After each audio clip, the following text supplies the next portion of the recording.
Uchinchi qism qarshilik bildirganman. Qarshilik bildirganimdan so'ng u nima harakat qilgan, o'sha nima sobiq erim bilan ko'rishmoqchi bo'lgan, vaziyatni aytmoqchi, la'nani qaytar, men buni yaxshi ko'raman degan gaplarni aytmoqchi bo'lgan.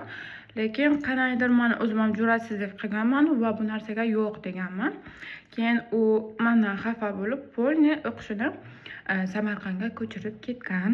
Keyin u bilan qaytib ko'rishmaganmiz, umuman aloqa qilmaganmiz va shuncha yil o'tganidan so'ng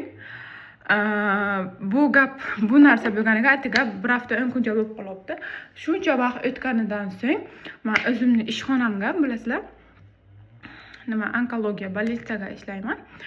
O'zimni ishxonamga nima qilgan? Nima deydi uni o'zini ko'rsatishga kelgan vaqtiga u meni ko'rib qoldi. Men ishlab yuruvdim kasal bilan. Keyin ko'rib qoldi-yu, keyin orqamdan Shahna, "Sanmi?" deb keldi bir kishi. Shunday qarabman. Kim bu odam?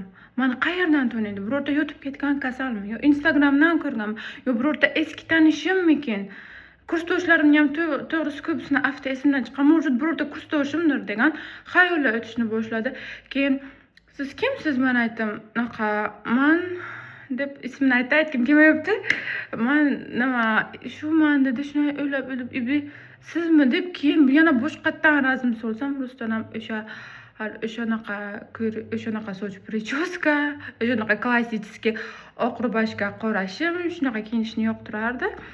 Keyin nima deydi uni gapirish stili ham o'shanaqa samarqandliklarni shevasiga tortadi-da, buxorolik emasligini ya'ni bilasizlar. Keyin "Bu sizmi?" deyapman. "Ha, men yaxshimisan? Shu yoqqa ishlayapsanmi?" "Yo'q, rahmat, siz yaxshimi? Bo'laringiz yaxshimi?" desam, "Men hali to'y bo'lmadim" deb aytsa bo'ladimi? To'g'risi, noto'g'ri tushunmang, bu tegib ol, bu senga shans, unaqa emas. Men umuman xohlamaganman. Даже shu darajadaki men ajrashganimni bilgan, chunki men haqimda doimiy ravishda surishtirib yurgan, bilmayman kimdan. O'sha payt ham "Bo'ldi, sen ajrashgansan, men seni farzanding bilan qabul qilaman" degan vaqtiga ham men yo'q deganman, chunki xohlamaganman o'zim. Chunki u yigit bola, men esa ajrashgan ayolman, o'sha uchun xohlamaganman. Lekin hozir so'rasam yo'q deyapti. Xo'p deyapman, lekin uni turmush oila qurmaganligiga sabab meni o'ylashimcha unda qanaqadir kasallik bor. O'sha narsani ko'rsatish uchun kelgan ekan.